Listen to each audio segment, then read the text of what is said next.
ونتوكل عليه ونعوذ بالله من شرور أنفسنا ومن سيئات أعمالنا من يهده الله فلا مضل له ومن يضلله فلا هادي له ونشهد أن لا إله إلا الله وحده لا شريك له ونشهد أن سيدنا ومولانا محمدا عبده ورسوله أما بعد أعوذ بالله من الشيطان الرجيم بسم الله الرحمن الرحيم ما آتاكم الرسول فخذوه وما نهاكم عنه فانتهوا آمنت بالله صدق الله مولانا العظيم وصدق رسوله النبي الكريم ونحن على ما قال من الشاهدين والشاكرين والحمد لله رب العالمين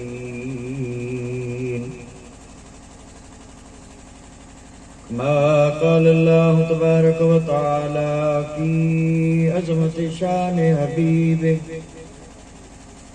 إن الله وملائكته يصلون على النبي يا أيها الذين آمنوا صلوا عليه وسلموا تسليما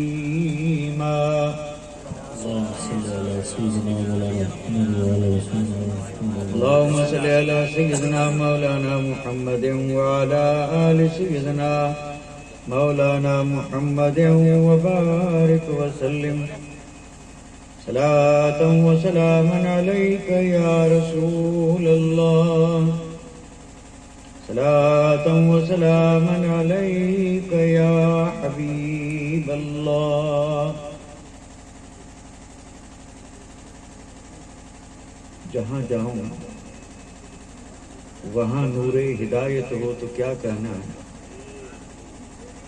جہاں جاؤں وہاں نور ہدایت ہو تو کیا کہنا تصور میں رخ پاک رسالت ہو تو کیا کہنا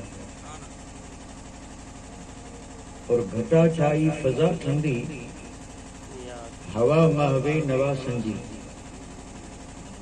گھٹا چھائی فضا ٹھنڈی ہوا ماوے نوا سنجی اب ایسے میں اگر ان کی زیارت ہو تو کیا کہنا اب ایسے میں اگر ان کی زیارت ہو تو کیا کہنا تصور میں رخ پاک رسالت ہو تو کیا کہنا اور وہی دل ہاں وہی یعنی اسیر کاکل مشکل وہی دل ہاں وہی یعنی اسیر کاکل مشکل میرے آقا تیرا دارالحکومت ہو تو کیا کہنا میرے آقا تیرا دارالحکومت ہو تو کیا کہنا تصور میں رخ پاک رسالت ہو تو کیا کہنا اور نہ آئے یاد کچھ بھی ماں سوائے گنبد خضرا نہ آئے یاد کچھ بھی ماں سوائے گنبد خضرا ہمیں سارے جہاں سے ایسی غفلت ہو تو کیا کہنا ہمیں سارے جہاں سے ایسی غفلت ہو تو کیا کہنا جہاں جاؤں وہاں نور ہدایت ہو تو کیا کہنا تصور میں رخ پاک رسالت ہو تو کیا کہنا واجب الاحترام گرامی قدر ذی وقار اہل بیت اطہار، سادات کرام، گرامی قدر ذی وقار علماء اعظام، محترم و مکرم سامعین،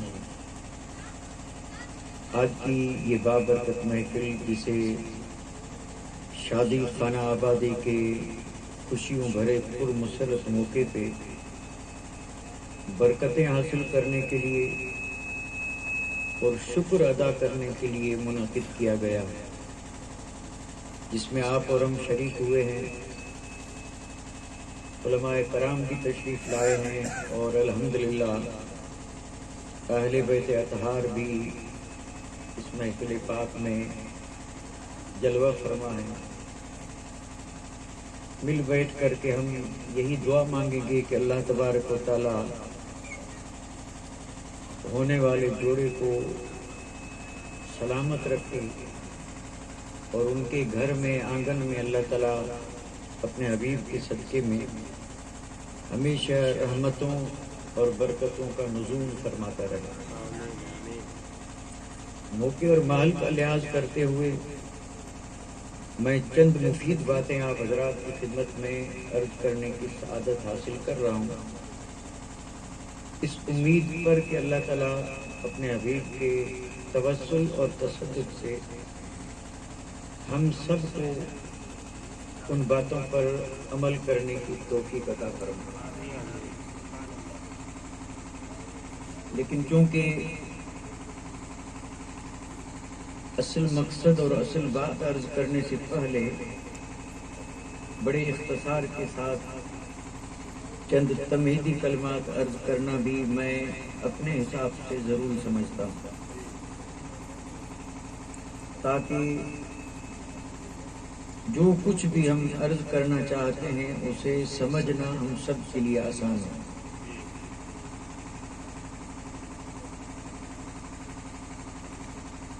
بار بار سننے کی وجہ سے اور ہم لوگوں کا اس چیز کو بار بار دہرانے کی وجہ سے آپ حضرات اس چیز سے واقف ہیں۔ اللہ تعالیٰ نے ساری کائنات میں انسان کو عزت والا اور شرف والا بنایا۔ زیادہ تشریح نہ کرتے ہوئے، چاہے مخلوقات کا تعلق عالم اسفل سے ہو یا عالم بالا سے، یعنی زمینی مخلوقات، آسمانی مخلوقات، جتنی بھی مخلوقات ہیں، ساری مخلوقات میں اللہ تعالیٰ نے انسان کو سب سے بہتر اور بھلا بنایا۔ اس لیے آپ اور ہم ہمیشہ سنتے ہیں کہ اشرف المخلوق انسان، ساری مخلوق میں شرف والا کون؟ انسان۔ اب اس پر بحث نہیں کریں گے کہ بھئی یہ شرف والا ہے تو کیا ہمیشہ شرف والا ہی رہتا ہے یا اس سے شرف کو چھین لیا جاتا ہے، یہ بحث اپنی جگہ پہ ہے۔ انسان جب اس روئے زمین پر آباد ہوا اور یہ سلسلہ چلا حضرت آدم علیہ نبینا علیہ الصلوۃ والسلام کے اس زمین پر تشریف لانے سے، آپ تشریف لائے اور پھر یہ انسانوں کا سلسلہ چلا، آج تک چل رہا ہے اور قیامت کی صبح تک چلتا رہے گا۔ نہ معلوم کتنے آئے گئے ہیں، جائیں گے، آتے رہیں گے، جاتے رہیں گے، یہ سلسلہ قیامت تک چلتا رہے گا۔ اب ظاہر بات ہے انسان جب آبادی بڑھی، انسان جو ہے وہ جیسے جیسے نسل انسانی بڑھتی گئی تو اس انسان کی پہچان کے لیے طرح طرح کے نام اس کے لیے استعمال کیے گئے۔ یہ قبائل، یہ نسل، یہ ملک، یہ قوم، یہ سب کسی انسان کی پہچان کے لیے ہے، اور اس پر قرآن مجید بھی کئی مقامات پر اسی چیز کا ذکر فرماتا ہے۔ یہ تمہارے قوم قبیلے یہ ہیں اس لیے لتعارفوا، تاکہ تم ایک دوسرے کو پہچانو۔ ان اکرمکم عند اللہ اتقاکم، یہ قومیت کی بنیاد پر، نسل کی بنیاد پر رب کی بارگاہ میں کوئی عزت حاصل نہیں کر سکتا۔ رب کی بارگاہ میں عزت والا وہی ہے جو متقی اور پرہیزگار ہے۔ یہ فیصلہ قرآن مجید کا۔ ان اکرمکم، تم میں سے عزت والا اللہ تعالیٰ کی بارگاہ میں کون ہے؟ اس کون ہے کے بعد کسی قوم کا نام نہیں لیں گے، اور نہ کسی برادری کا، اور نہ کسی گریڈ کا، ڈائریکٹ ان اکرمکم عند اللہ، اللہ تعالیٰ کے پاس تم میں عزت والا کون ہے؟ اور رب نے فرمایا اتقاکم، تم میں جو جتنا زیادہ متقی ہوگا وہ اتنا ہی زیادہ اللہ تعالیٰ کی بارگاہ میں عزت والا اور شرف والا ہوگا۔ اس لیے تاریخ پڑھ کے دیکھیں، اللہ کے محبوب بندے، مقبول بندے، اور جنہیں رب کی بارگاہ میں کوئی مقام مرتبہ حاصل کرنا تھا، انہوں نے دنیا کی ساری چیزوں سے رخ موڑ کر کے عمر بھر اسی میں کوشش کی کہ سب سے بڑے متقی بنے، کیونکہ جو جتنا زیادہ متقی وہ اتنا ہی رب کی بارگاہ میں۔ اس لیے یہ جتنے بھی ولی ہیں، اب تعداد اللہ جانے، جتنے بھی اللہ کے محبوب بندے ہیں اور اللہ کے ولی ہیں، ان سارے ولیوں کی پہچان رب نے یہی بتائی کہ وہ متقی تھے۔ الذین آمنوا وکانوا یتقون، کہیں بھی آپ کو یہ ثبوت نہیں ملے گا کہ یہ مالدار تھا اس لیے ولی تھا، نہیں، اور کہیں بھی آپ کو یہ ذکر نہیں ملے گا کہ یہ کسی ملک کا بادشاہ تھا اس لیے ولی تھا، اور کہیں بھی یہ ذکر نہیں ملے گا کہ بڑا خوبصورت تھا، حسین تھا، جمیل تھا اس لیے ولی تھا، نہیں، بلکہ جہاں جہاں پر بھی بات آتی ہے ولایت کی، وہاں ساتھ ساتھ یہ ہوتا ہے کہ یہ متقی تھا، پرہیزگار تھا، اور جو پرہیزگار ہوتا ہے وہی اللہ کا ولی ہوتا ہے۔ تو یہ انسان جو ہے پہچان کے لیے یعنی الگ الگ کئی ناموں سے اسے یاد کیا جاتا ہے، لیکن ہم یہاں میں جو اصل بات عرض کرنے جا رہا ہوں وہ یہ ہے، کوئی زیادہ لمبی چوڑی بحث نہ کرتے ہوئے بڑی آسان بات عرض کر دوں۔ میں ایک جملہ بول رہا ہوں، آپ ذرا اس کو بڑی توجہ سے پہلے سنیں۔ انسانوں کی دو قسمیں بہت بڑی، باقی تو چاہے جتنی ہو، لیکن سارے انسانوں کی دو آئٹمیں، دو قسم۔ اب یہ دو قسم کون سی؟ ان دو قسموں کو آپ یوں سمجھ لیں کہ ایک ہے صرف انسان، ایک ہے صرف انسان، اور ایک ہے انسان کے ساتھ ساتھ صاحب ایمان۔ یعنی انسان وہ بھی ہے اور انسان یہ بھی ہے، لیکن ایک جو ہے وہ صرف انسان ہے اور کچھ نہیں۔ میں یہ نہیں کہوں گا کہ وہ حیوان ہے، قرآن مجید اگر کہہ دے تو یہ حق ہے۔ ایک ہے صرف انسان اور ایک ہے صاحب ایمان۔ اب یہ دو قسمیں ہو گئی، تو اب ان دو قسموں میں فرق کیا ہے؟ ہیں تو دونوں انسان، یہ بھی انسان ہے یہ بھی انسان ہے، یعنی ایک وہ ہے جس کے پاس ایمان ہے اور ایک وہ جس کے پاس ایمان نہیں۔ انسان وہ بھی ہے، انسان یہ بھی ہے، تو کیا یہ دونوں برابر ہیں یا فرق ہے؟ بھئی دیکھنے میں تو یہ بھی انسان ہے وہ بھی انسان ہے، یہ بھی حضرت آدم کی اولاد ہے وہ بھی حضرت آدم کی اولاد ہے، اعضاء کے حساب سے دیکھیں کوئی فرق نہیں، دو آنکھیں اس کی ہیں تو دو اس کی ہیں.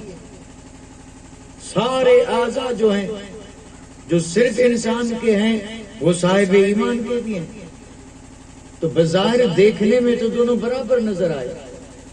تو میں یہ پوچھ رہا ہوں کہ برابر ہیں یا کوئی فرق ہے؟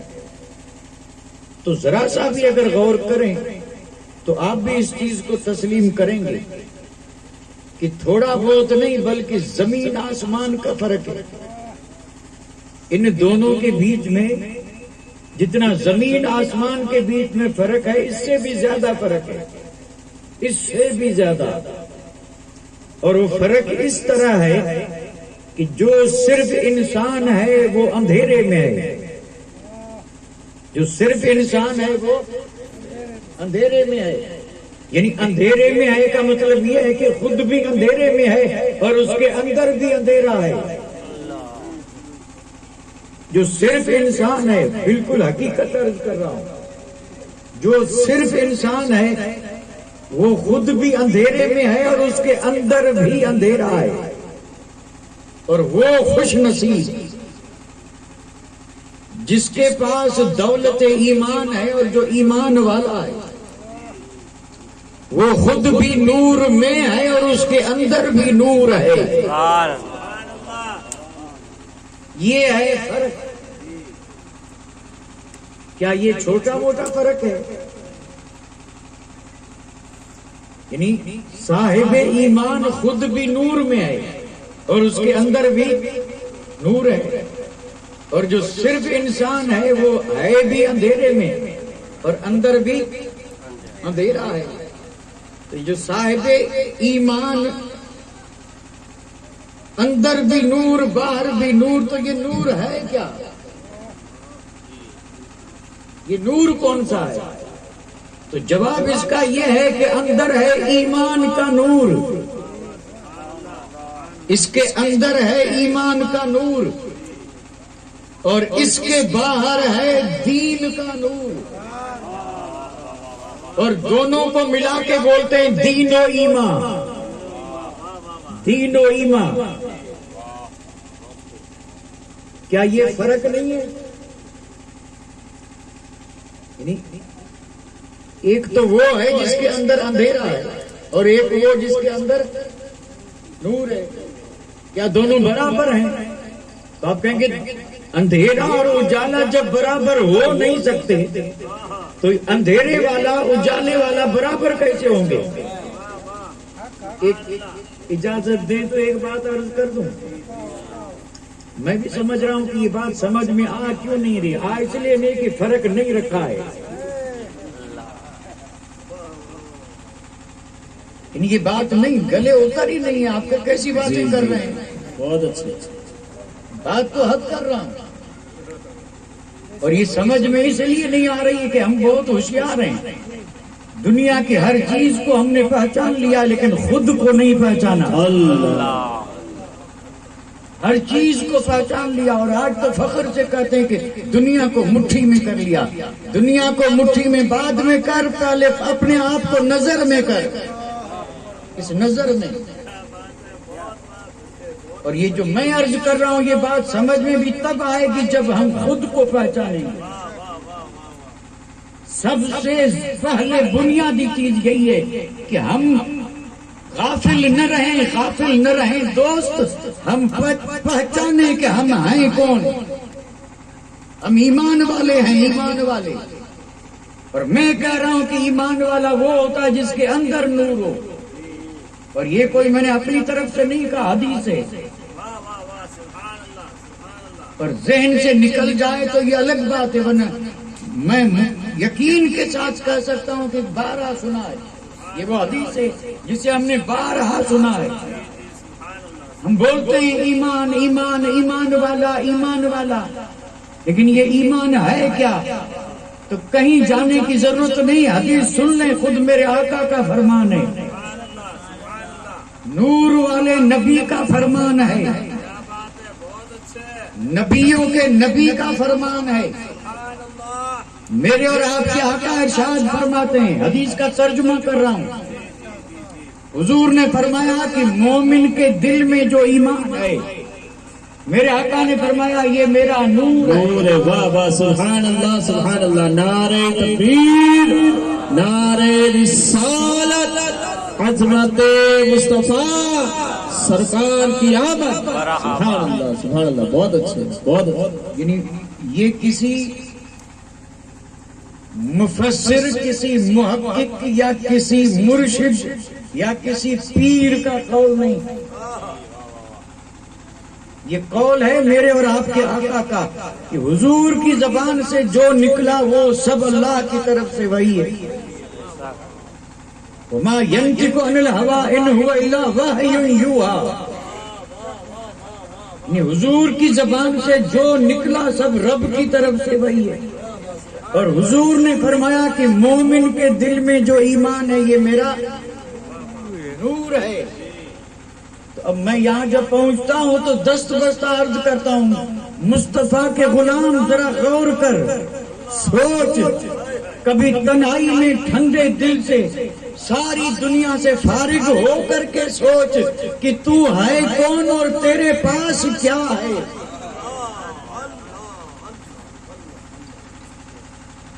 کیا یہ سوچنے جیسی بات نہیں ہے؟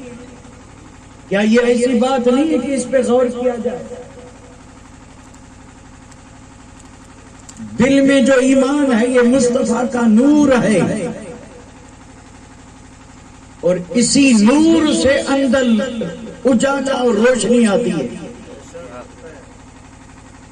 اور یہی اجالا اور روشنی جب باہر کی طرف پھیلتا ہے تو پھر وہ دائرے دین بن جاتا ہے، اور پھر اسی نور کی روشنی میں جو زندگی بسر کرتا ہے وہ متقی بن جاتا ہے، اور متقی بن کر کے پھر خدا کا پیارا بن جاتا ہے۔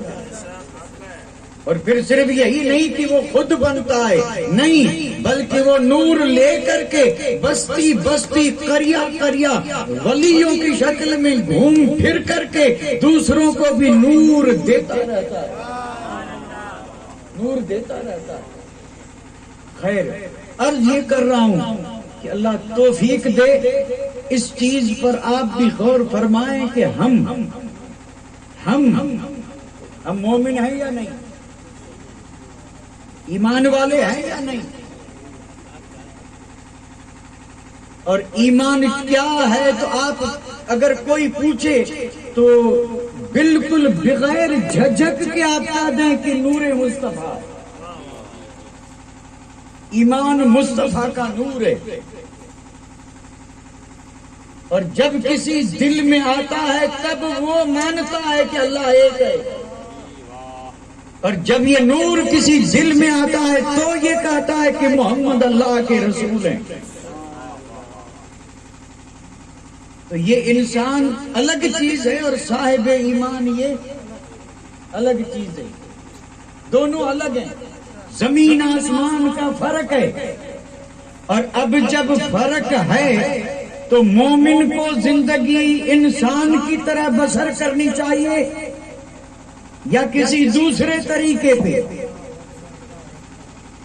یعنی اگر مومن وہ جو نور والا، اور ایک انسان وہ ہے جس کے پاس نور نہیں ہے، اب زندگی تو بسر کرنا ہی ہے، حیات جو رب نے دی ہے اور زندگی گزارنے کے لیے جو چیزیں ضروری ہیں وہ ساری چیزیں اپنانی ہیں، کیونکہ زندہ تو رہنا ہی ہے۔ یہ زمینیں، یہ آسمان، یہ ہوا، یہ فضا، یہ جتنی نعمتیں ہیں یہ سب رب نے بنائی اس لیے ہیں تاکہ یہ انسان زندہ رہ سکے۔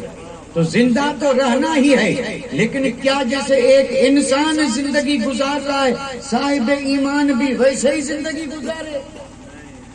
پھر یہ سوال ہے، پھر سوال ہے، ایک تو وہ ہے جو صرف انسان ہے، اندھیرے میں ہے، وہ جیسے زندگی گزار رہا ہے، کیا نور والا بھی ویسے ہی زندگی گزارے؟ بتائیں، ویسے ہی گزارے کیا؟ اگر ویسے گزارے تو فرق کہاں رہا؟ اور فرق زمین آسمان کا ہے، تو پھر سوچنا پڑے گا کہ کیا جیسے ایک انسان زندگی گزار رہا ہے، اس کا اٹھنا بیٹھنا گھومنا پھرنا شادی غمی جیسے انسان کے ہو رہے ہیں، کیا صاحب ایمان بھی وہی کرے؟ نہیں، تو پھر کرے کیا؟ اس کا میں جواب ایک جملے میں دے رہا ہوں، اس میں بھی بہت بڑا فرق ہے، اور وہ فرق یہ ہے کہ جو صرف انسان ہے وہ اپنی طبیعت پہ چلتا ہے، اور جو صاحب ایمان ہے وہ محمد کی شریعت پہ چلتا ہے۔ واہ واہ واہ، سبحان اللہ، نعرہ تکبیر، نعرہ رسالت، عظمت مصطفیٰ، سبحان اللہ سبحان اللہ۔ اور اس زاویے نظر سے آپ ہفتہ اقلیم کا جائزہ لے لیں گے، 7 کھنڈ ہیں، امریکہ، افریقہ، یورپ، آسٹریلیا، ایشیا، یہ جتنی بھی 7 ولایتیں ہیں، اس میں جتنے بھی لوگ بستے ہیں، اس میں آپ کو یہی جلوہ ہر جگہ نظر آئے گا کہ جو انسان ہے وہ طبیعت پہ چلتا ہے، اور جو مصطفیٰ کا غلام ہے وہ طبیعت پہ نہیں، وہ جو بھی کام کرتا ہے طبیعت سے کہتا ہے رہ جا پیچھے، میں تیرا غلام نہیں، میں آمنہ کے لال کا غلام ہوں، میں وہی کروں گا جو مصطفیٰ کی شریعت ہے۔ انسان زندگی گزار رہا ہے طبیعت پہ، اور ایمان والا زندگی گزارتا ہے کس پہ؟ شریعت پہ۔ اب یہ بات پھر وہی ہوئی، یہ چیز بھی بظاہر ہمیں سمجھ میں نہیں آ رہی ہے۔ کیوں سمجھ میں نہیں آ رہی ہے؟ سمجھ میں اس لیے نہیں آ رہی ہے کہ ایمان والے بھی اب طبیعت پہ چلنے لگے۔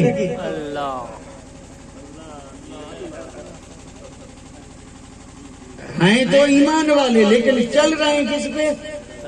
طبیعت پہ۔ اور چلنا چاہیے شریعت پہ، چلنا چاہیے کس پہ؟ شریعت پہ۔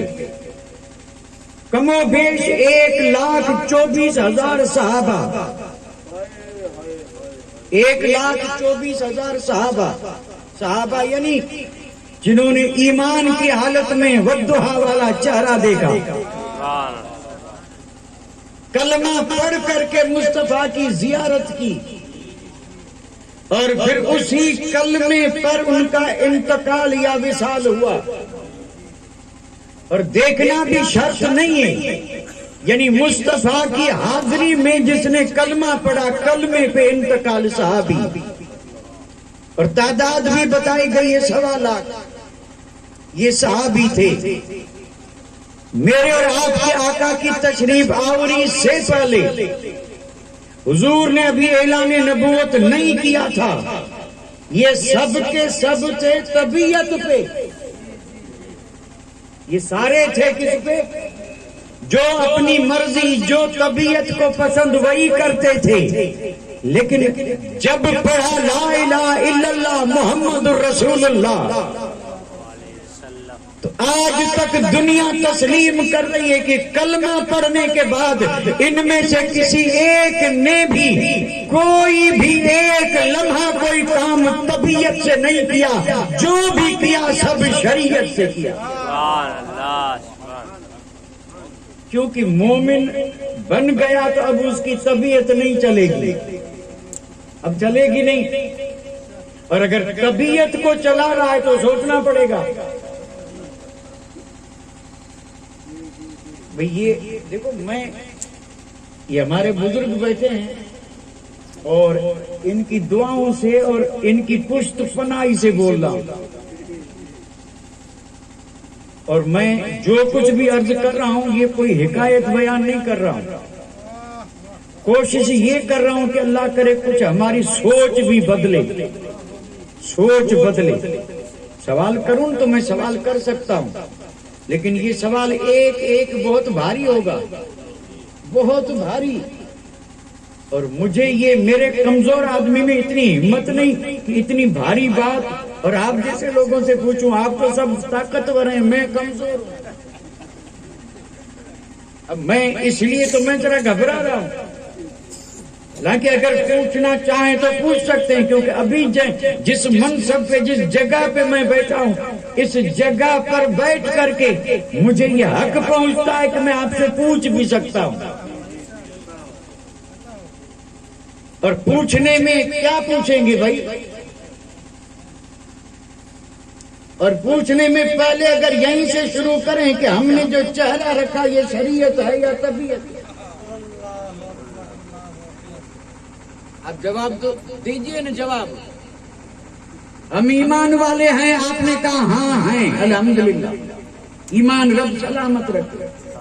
میں نے کہا ایمان والا طبیعت پہ نہیں شریعت پہ چلتا ہے, اور یہ آج تک مصطفیٰ کے غلاموں نے چل کر کے دکھا دیا. چاہے جتنے کیسے ہی طبیعت کے دیوانے کیوں نہ ہو, لیکن جب کلمہ پڑھا تو طبیعت نہیں اب شریعت ہے. حضرت عمر جب گھر سے چلے تھے تو طبیعت تھی.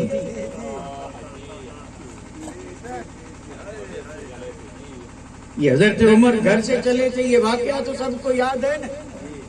کس لیے چلے تھے؟ یعنی نعوذ باللہ حضور کو قتل کرنے, اور ہاتھ میں تلوار تھی, آنکھیں سرخ تھی. اور یہ جو حضرت عمر جا رہے تھے یہ کیا تھا؟ تو آپ کہیں گے یہ عمر کی طبیعت تھی. یہ کیا تھی؟ طبیعت تھی. اور پھر بہن کے گھر گئے, قرآن سنا, کلمہ پڑھا, اور دار ارقم میں جب حضور کے چہرے پہ نظر پڑی اور حضرت عمر نے جب کلمہ پڑھا تو وہی تلوار پھینک دی. کہا یہ شریعت ہے, یہ شریعت ہے. اب یہاں طبیعت نہیں چلے گی. اگر طبیعت کو چلانا ہے تو پھر نہیں. حضور کے غلام بنے ہیں تو طبیعت نہیں شریعت, شریعت. اور یہی فرق ہے سب سے بڑا, ایک عام انسان میں اور ایک صاحب ایمان میں. اور صاحب ایمان کا تو صاحب کام یہی ہوتا ہے کہ وہ تو زندگی بھر صرف ایک چیز کی تلاش میں رہتا ہے. ایمان والے کو دھن کی, دولت کی, مال متاع, حکومت, تخت تاج, کسی چیز کی تلاش نہیں. وہ تلاش رہتی ہے کس کی؟ نقشے پائے مصطفیٰ کی. وہ اسی میں رہتا ہے کہ میرے آقا کے پا کا نقش مل جائے اور میں اس پہ قربان ہو جاؤں. حتیٰ کہ اگر وہ نماز بھی پڑھتا ہے تو وہ یہ کہتا ہے کہ مجھے نقش پائے مصطفیٰ کی تلاش ہے. اور وہ ہر وقت, ہر لمحہ, ہر مومن صرف یہی تلاش کرتا ہے کہ جو حضور کے فرامین مجھے یاد ہیں ان پر عمل کر رہا ہوں, اور آگے جو یاد نہیں ہے اللہ کرے کہیں سے کوئی مصطفیٰ کا فرمان مل جائے اور ملتے ہی میں اس کا عامل بن جاؤں. تو انہیں تلاش, مومن کو تلاش رہتی ہے فرمان مصطفیٰ کی, جس کو آپ احکام الہیہ بھی کہہ سکتے ہیں. جو مصطفیٰ جان رحمت کا فرمان ہے وہی حکم الہی ہے, اور مومن اسی کی تلاش میں رہتا ہے. اور میرے آقا نے جو فرما دیا, جو فرما دیا وہ حکم الہی ہے. اب میں یہ جو ابھی اس وقت جو میں بحث کر رہا ہوں نا, اب یہ بحث اب یہیں تک ہے, اب اس کی ضرورت نہیں. یعنی ہونا چاہیے موقع مال کے حساب سے, موقع مال ہے نہیں, اس لیے میں جو کچھ عرض کر رہا تھا اس پر میں اب جی میں ایک بات آئی کہ میں ایک بڑی مشہور حدیث پاک عرض کر دوں, اس امید پر کہ ہماری باتیں تو ایسی ہوتی ہیں لیکن جہاں حضور کی حدیث بیان ہوتی وہاں ضرور رحمت برسے, یقیناً رحمت برسے, اس میں ذرا بھی شک نہیں. اور اس حدیث پاک کے راوی ہیں حضرت ابو ہریرہ رضی اللہ تعالی عنہ. اور حضرت ابو ہریرہ کی ذات وہ ہے جو صرف 4 سال حضور کی صحبت میں رہے, صرف 4 سال. سن 7 ہجری میں کلمہ پڑھا, 7 سے لے کے 11 تک صرف 4 سال حضور کی ساتھ رہے, اور سارے صحابہ سے زیادہ حضور کی حدیث حضرت ابو ہریرہ نے روایت کی. تمام صحابہ سے زیادہ حضرت ابو ہریرہ نے روایت کی. اور ایک بنیادی وجہ یہ بھی ہے کہ حضرت ابو ہریرہ کے قوت حافظہ کے لیے حضور نے دعا مانگی تھی. آپ نے کہا یا رسول اللہ جو سنتا ہوں یاد نہیں رہتا, اب دعا فرما دیں کہ جو سنوں وہ یاد رہ جائے. حضور نے فرمایا بچھا چادر, حضرت ابو ہریرہ نے بچھائی چادر اور حضور نے ہاتھ یوں کی اور فرمایا. اب ان ہاتھوں میں بظاہر تو کوئی چیز نظر نہیں آئی. دینے والے مصطفیٰ جانے، لینے والے ابو ہریرہ جانے.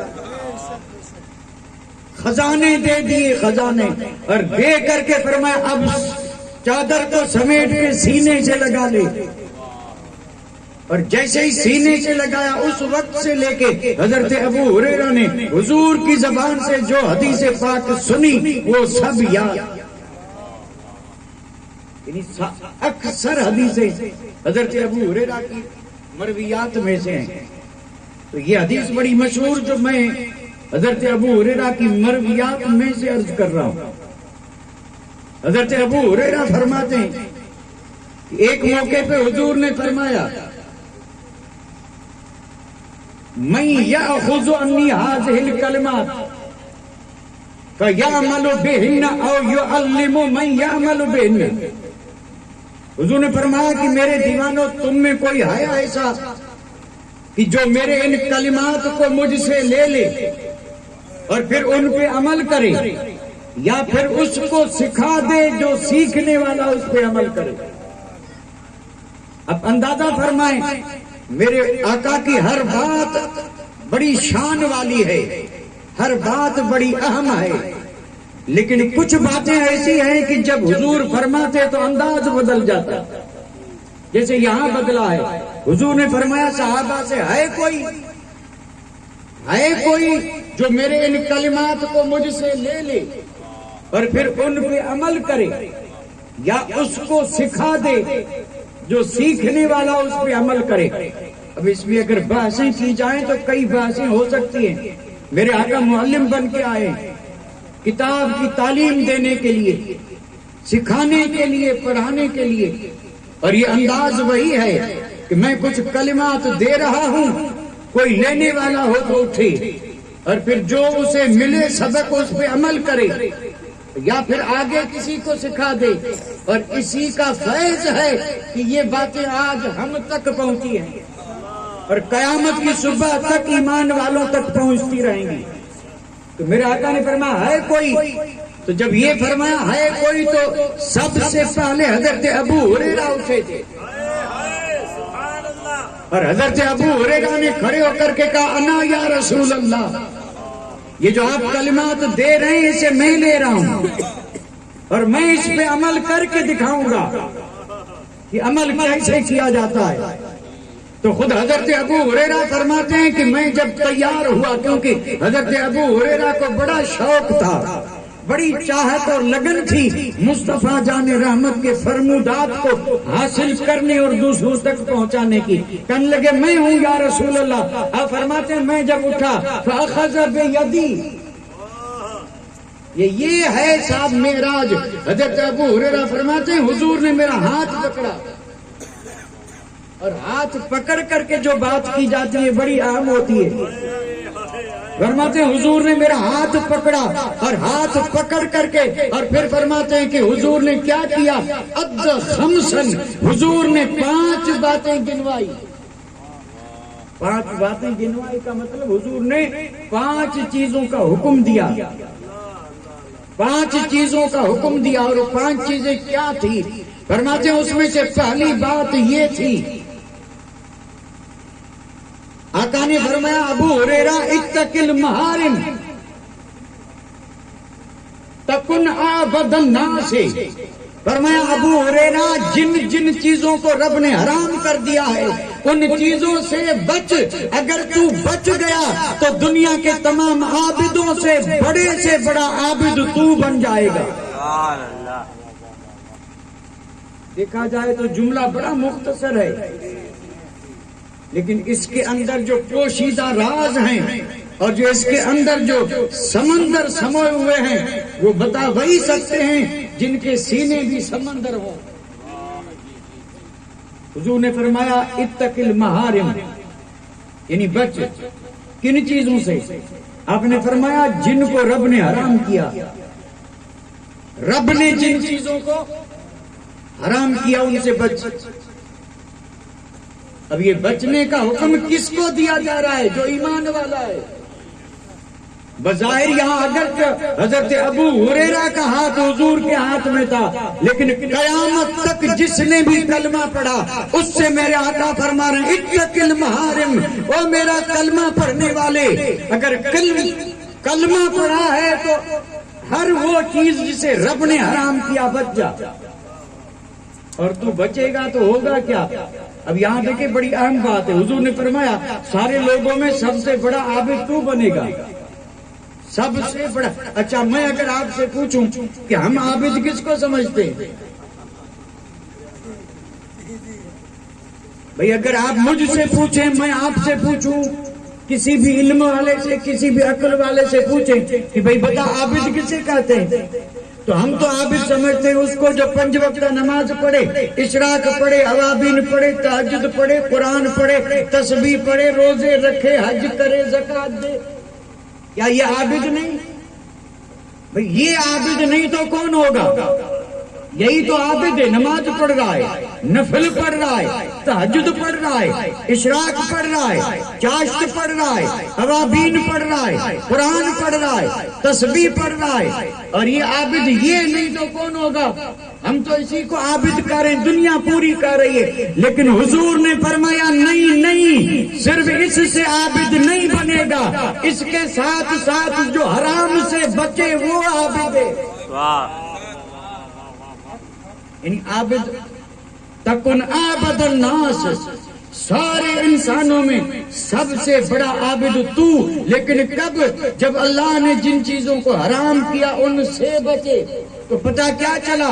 یہ دونوں چیزیں جس میں ہوں گی عابد وہ ہوگا، نماز پڑھتا رہے اور حرام کھاتا رہے، نماز پڑھتا رہے، جھوٹ بولتا رہے، روزے رکھے اور پھر لوگوں کے حق طلب کرتا رہے، ہر سال حج پہ جائے اور پھر جن چیزوں کو رب نے حرام کیا انہیں سینے سے لگائے، عابد نہیں ہو سکتا۔ حضور نے فرمایا عابد وہ ہے جو کہ اللہ کی حرام کی ہوئی چیزوں سے بچے۔ اب اس پر اگر ذرا تفصیل میں جائیں گے تو بڑی لمبی تفصیل ہو سکتی ہے، لیکن ضرورت نہیں ہے۔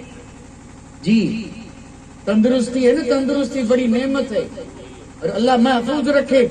آج کل یہ شوگر والا مرض جو ہے نا یہ بہت بڑھ گیا ہے، اتنا بڑھ گیا جس کی کوئی حد نہیں، اور اس کے اسپیشل ڈاکٹر جو ہے نا انہوں نے اپنے لیٹر پیڈ پہ 2 الگ الگ یعنی اس نے لکھ کر کے رکھ دیا ہے، اور اس میں لکھا ہے کہ یہ تجھے کھانا ہے یہ نہیں کھانا، یعنی یہ چیزیں کھانی ہے اور یہ نہیں، اور یہ دوا کھانا اور اس سے بچنا، یہ کھانا ہے یہ پرہیز ہے۔ دوا تو لے آیا لے رہا ہے، پرہیز نہیں کیا، اور بعد میں جا کے پھر ٹیسٹ کروایا تو ڈاکٹر کہے گا 2 میں سے ایک چیز جو ہے نا اسے چھوڑ دیے، یا تو دوا نہیں کھائی ہے پرہیز کیا ہے، یا پھر دوا کھائی پرہیز نہیں کیا ہے۔ اس لیے شوگر کنٹرول میں نہیں ہوئی، دونوں چیزیں ہوں گی تب طبیعت تندرست ہوگی، ادھر عمل کرنا بھی ہوگا اور ادھر حرام سے بچنا بھی ہوگا، تب ایمان جلا پائے گا، تب کوئی عابد بنے گا۔ پہلی بات جو حضور نے فرمائی وہ یہ اتق اللہ، اتق المحارم، یعنی اللہ تعالیٰ نے جن چیزوں کو حرام کیا ہے ان سے بچ، تکن عابد الناس، تو سارے لوگوں میں سب سے زیادہ عابد بن جائے گا۔ اللہ توفیق دے کہ یہ دونوں کام کریں تاکہ عابدوں کی جماعت میں شمار ہوں، عابدوں کی جماعت میں۔ جسے پرہیز نہ کرنے سے طبیعت تندرست نہیں ہوتی، اسی طرح شریعت میں جن چیزوں سے بچنے کا حکم ہے نہیں بچیں گے تو ایمان بھی تندرست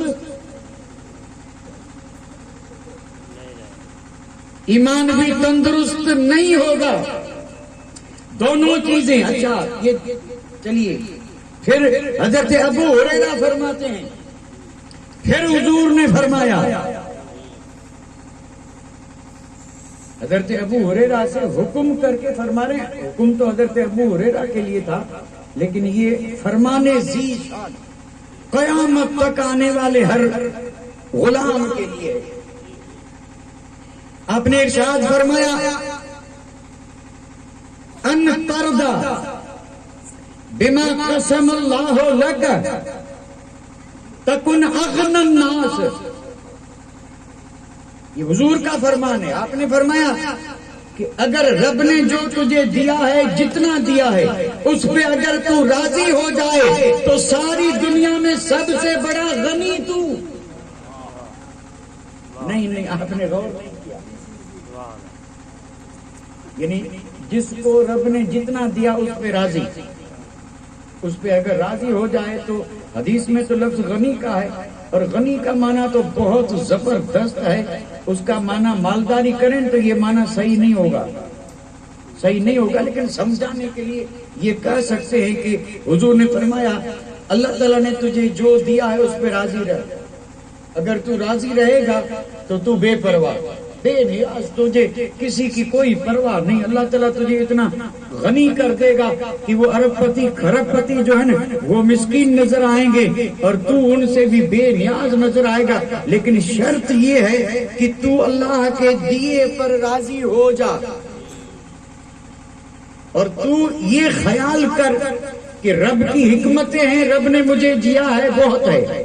ہو سکتا ہے اگر زیادہ ملتا میں سنبھال نہ سکتا اور اسی زیادہ کی وجہ سے کسی مصیبت میں بن جاتا.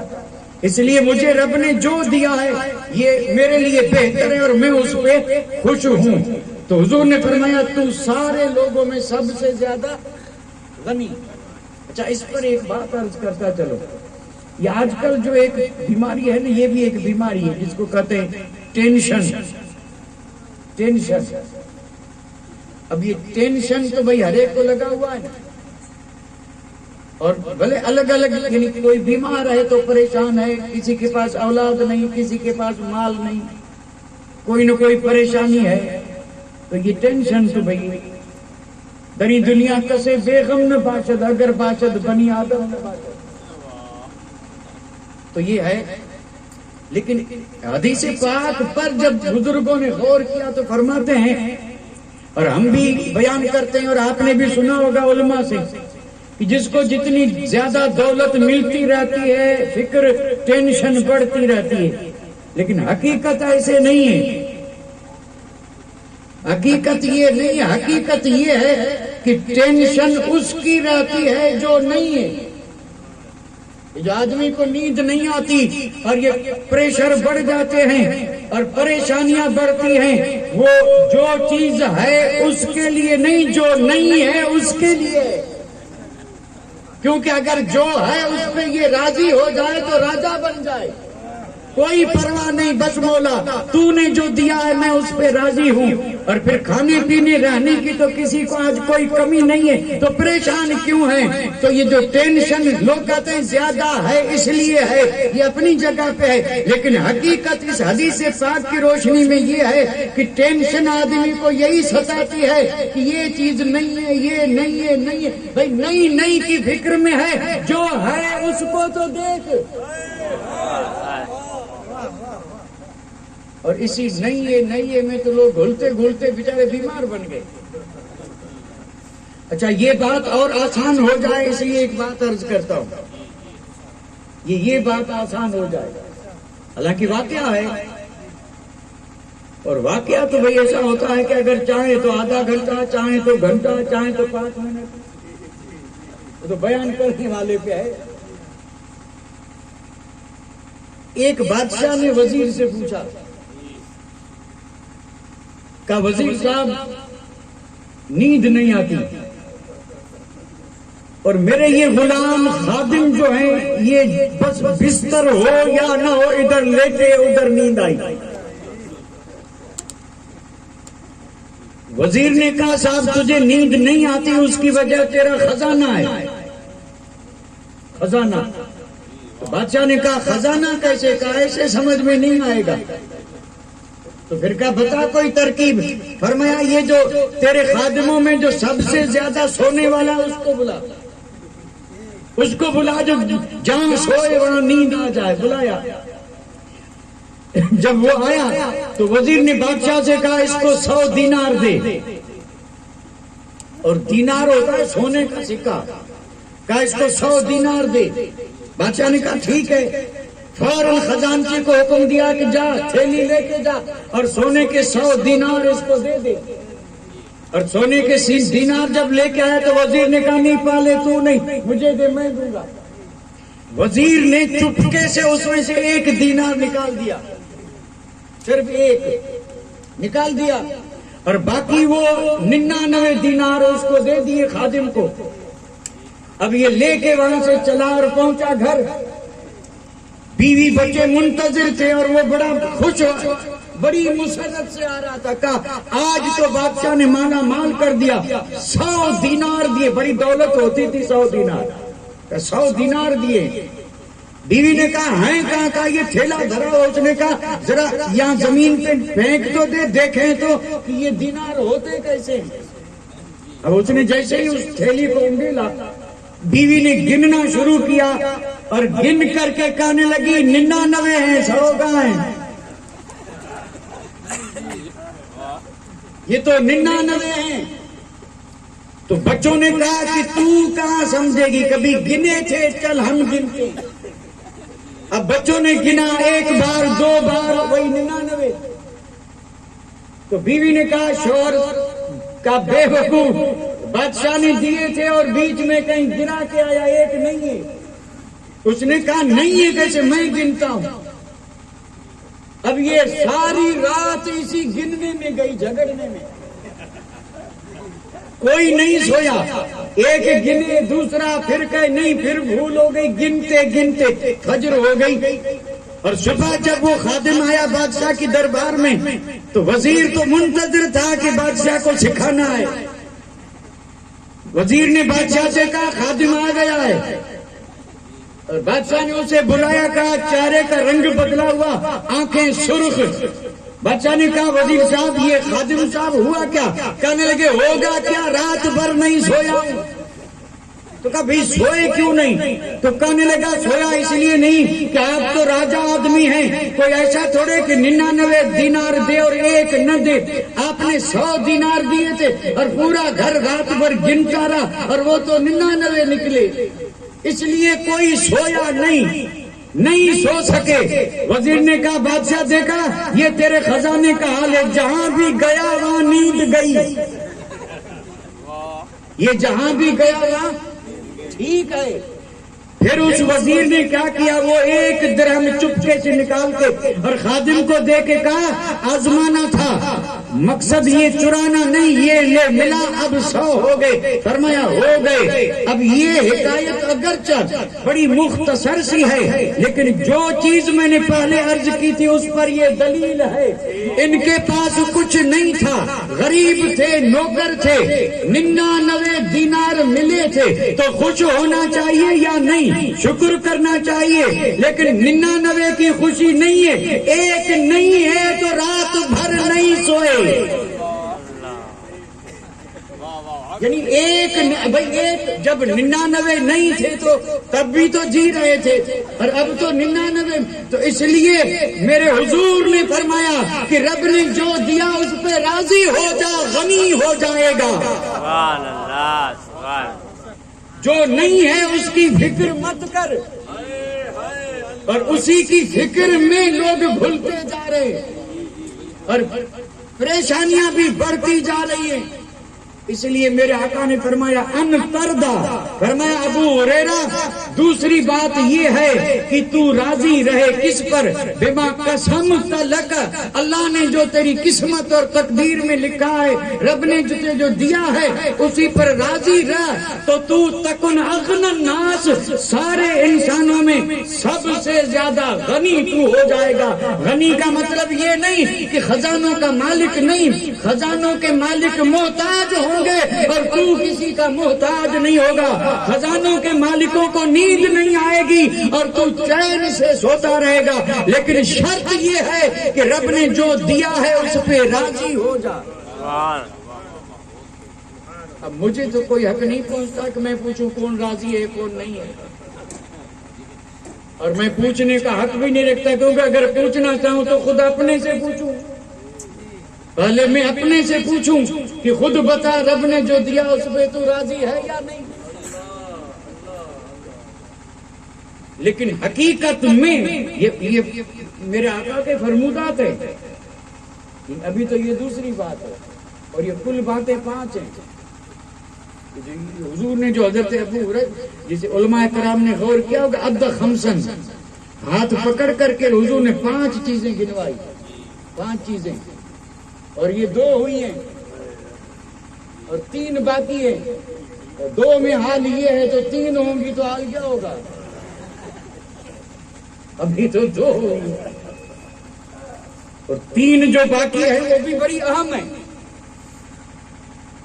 بس اس میں سے ایک ہی عرض کر رہا ہوں ابھی۔ حضور نے فرمایا احسن الی جارک تکن مومنا، حضور نے فرمایا پڑوسی کے ساتھ بھلائی کر مومن بن جائے گا۔ ہم سب مومن ہیں نا، اللہ سب کو سلامت رکھے، ایمان سلامت رکھے، مومن ہے یا نہیں؟ اور میرے آقا نے فرمایا پڑوسی سے بھلائی کر مومن ہو، تو کیا پہلے مومن نہیں ہے؟ اور پڑوسی سے بھلائی کریں تو مومن، تو فرمایا مومن ہیں لیکن پڑوسی سے بھلائی کریں گے تو کامل بن جائیں گے، جسے کہتے ہیں کامل مومن۔ پڑوسی کے ساتھ حضور نے فرمایا بھلائی کر، تیرا ایمان مکمل ہو جائے گا۔ مفسرین کرام فرماتے ہیں کہ حضور نے یہاں قید نہیں لگائی، ایسا نہیں کہا کہ تیرا پڑوسی تیرا بھائی ایمان والا ہو تو اس کے ساتھ بھلائی کر، نہیں، کوئی بھی ہو چاہے جو ہو، تیرا پڑوسی جو ہے اس کے ساتھ بھلائی کر۔ اور اس پر ایک دوسری حدیث پاک ہے، اس میں میرے آقا نے فرمایا جبرائیل میرے پاس اکثر جب آتے تو جبرائیل پڑوسی کے حق اتنے گنواتے، حضور نے فرمایا مجھے خطرہ لگا کہ کہیں پڑوسی کو جائیداد میں شریک نہ کر دیا جائے، اتنا، یعنی حضور نے فرمایا مجھے ڈر لگتا تھا کہ پڑوسی کے اتنے حقوق رب تاکید فرما رہا ہے، کہیں ایسا نہ ہو کہ یہ اللہ کی طرف سے حکم آ جائے کہ تیری جائیداد میں جیسے تیرے بیٹے بیٹیوں بھائیوں کا حصہ ہے ویسے جو تیرا پڑوسی اس کا بھی حصہ ہے۔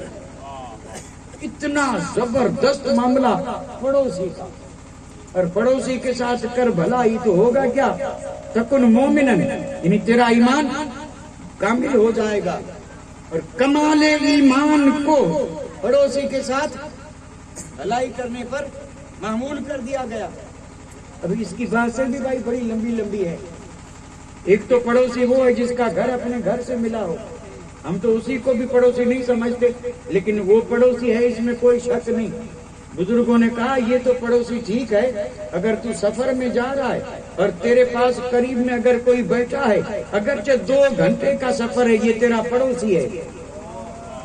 ٹرین میں سفر کر رہا ہے اور تیری سیٹ کے پاس جو بیٹھا ہے تیرا پڑوسی ہے، پلین کے سفر میں جو تیرے پاس بیٹھا ہے تیرا پڑوسی ہے۔ اس کے ساتھ بھلائی ایسی کر کہ جب تو اترے اور وہ اترے تو اسے بھی یہ سمجھ میں آ جائے کہ کسی مصطفیٰ کے غلام کے پاس بیٹھا تھا۔ یعنی 2 گھنٹے کا تیرا ساتھ تیرے پڑوسی کو یہ باور کرا دے کہ کسی ایرے غیرے کے پاس نہیں بیٹھا، اس کے پاس تھا جو نور والا تھا۔ فرمایا پڑوسی کا تجھ پہ حق ہے، اور اس کے ساتھ اگر بھلائی کرے گا۔ امام اعظم ابو حنیفہ کے پڑوس میں شرابی رہتا تھا، شرابی سے بھی کوئی برا؟ امام اعظم کو تو جانتے ہیں کہ نہیں؟ ہم حنفی ہیں، ہمارے امام ہیں، سارے اماموں میں بڑے امام ہیں۔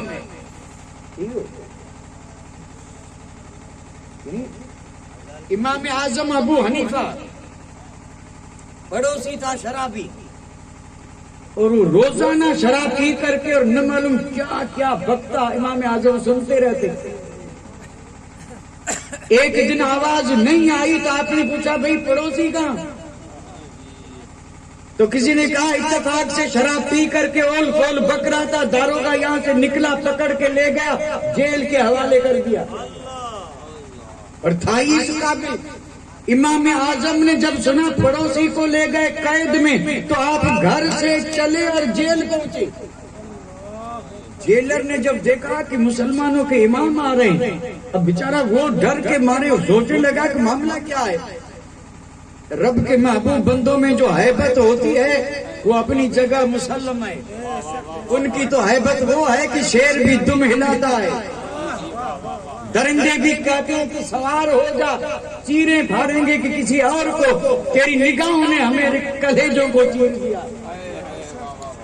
تو امام اعظم کو آتا دے کر کے جیلر گھبرایا اور پوچھا کہ وہ مسلمانوں کے امام آپ جیل میں کیوں؟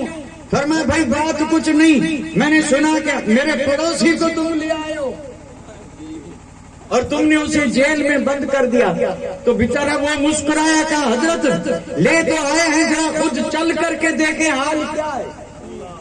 اب اسے ایک اکیلے کمرے میں بند کر رکھا تھا، نشہ تو تھا، اب اسی میں وہ یعنی مستی میں اندر گھوم رہا ہے اور شور شور سے کہہ رہا ہے لوگوں تمہیں ہوا کیا؟ بڑی قیمتی چیز تھی جو تم نے ضائع کر دی،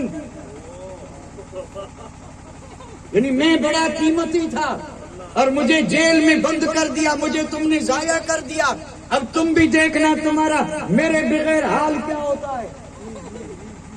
اب یہ اندر گھوم گھوم کر کے اور یہ اشعار پڑھ رہا ہے۔ امام اعظم کی نظر پڑی تو جیلر سے کہا بھئی ہے تو بے وقوف لیکن پڑوسی میرا ہے، ذرا اسے چھوڑ دے میں سمجھاؤں گا۔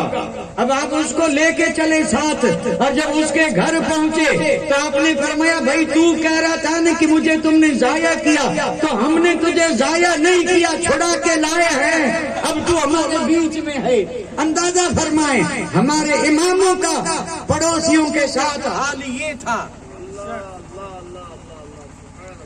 ایمان والوں کا اپنے پڑوسیوں کے ساتھ حال یہ تھا۔ اور اب کیا ہے یہ تو اللہ بہتر جانے، لیکن حضور کی اس حدیث پر جو ایمان والے تھے ان کا یعنی جو پڑوسیوں کے ساتھ برتاؤ تھا وہ یہ تھا کہ پڑوسی ان کے پڑوس میں رہ کر کے اتنے خوش کہ وہ پڑوس سے نکلنا بھی نہیں چاہتے۔ وہ عربی کی ایک ادب کی کتاب ہے مجانی، یعنی پہلے پڑھائی جاتی تھی اب نہیں پڑھائی جاتی، اور میں یہ نہیں بتاؤں گا کہ کیوں نہیں پڑھائی جاتی۔ عربی ادب کی کتاب تھی اور پڑھائی جاتی تھی، اور اس میں ایسی ایسی باتیں تھی کہ جس سے عبرت ملے، جس سے عبرت ملے۔ بہت یعنی کسی نیک آدمی کا اس میں ذکر ہے، اتنا زبردست وہ نیک آدمی تھا، اس کے پڑوس میں جو آدمی رہتا تھا وہ مقروض ہو گیا، قرض، اور یہ قرض ہوا کتنا 5000 دینار کا۔ اب اس نے سوچا یہ قرض اترے کیسے، تو گھر بکاؤ کر دیا، لوگ خریدنے آئے، اور خریدار جو آیا اس نے کہا گھر کی قیمت کتنی کا؟ 10,000 درہم۔ خریدار نے کہا بھائی یہ پورے شہر میں جو گھر بک رہے ہیں اور اس وقت جو گھروں کی قیمت ہے اس حساب سے تیرا گھر تو 5,000 کا ہے، تو 10,000 کیوں کر رہا ہے؟ اس نے کہا 5,000 تو میرے گھر کی قیمت ہے اور 5,000 پڑوس کی قیمت ہے، کیونکہ یہ گھر جس کے پڑوس میں ہے اس کے پڑوس میں آنے کے لیے دنیا دیوانی ہے، اس لیے یہ پڑوس اس کی بھی قیمت 5,000۔ اب اس نے کہا ٹھیک ہے مجھے سوچنے کی مہلت دے، کل آؤں گا۔ اب یہ تو چلا گیا، اب وہ بزرگ جب آئے تو بیوی نے کہا سنا، تو کہنے لگے کیا؟ کہا یہ اپنا پڑوسی گھر بیچ رہا ہے۔ تو اس بزرگ نے کہا کہ اب سوچ یہ کتنا شریف النفس ہے، گھر کیوں بیچ رہا ہے؟ تو اسی وقت اس کے وہاں گئے، کہا بھائی میں نے سنا تو گھر بیچ رہا ہے، تو کہنے لگا گھر مجبوری میں بیچ رہا ہوں، قرض ہو گیا ہے اور یہ 10,000 میں بیچ رہا ہوں، کوئی نہ کوئی خرید لے گا، 5,000 قرض والے کو دے دوں گا اور 5,000 میں شہر سے باہر کہیں چھوٹی موٹی یعنی جگہ خرید کے گھر بنا لوں گا، دونوں کام ہو جائیں گے، لہٰذا مجبوری ہے۔ اس نے کہا نہیں نہیں جانا مت، میں ابھی آ رہا ہوں۔ وہاں سے سیدھے گھر گیا، 5,000 اشرفیاں تجوری سے لی اور لا کر کے کہا یہ لے، یہ قرض نہیں، یہ میری طرف سے ہدیہ ہے، یہ قرض خواہ کو دے دے لیکن پڑوس سے مت جانا کیونکہ تو پڑوس ہی اچھا ہے۔ اب صبح کو وہ آیا 10,000 لے کے، اس نے کہا میں پورے محلے میں ادھر ادھر میں نے معلوم کیا، لوگوں نے کہا لے لے پڑوسی اچھا ہے، اس لیے میں رقم جٹا کے آیا ہوں۔ فرمایا کل لے لیتا تو مل جاتا، اب میں نہیں بیچوں گا۔ کیوں؟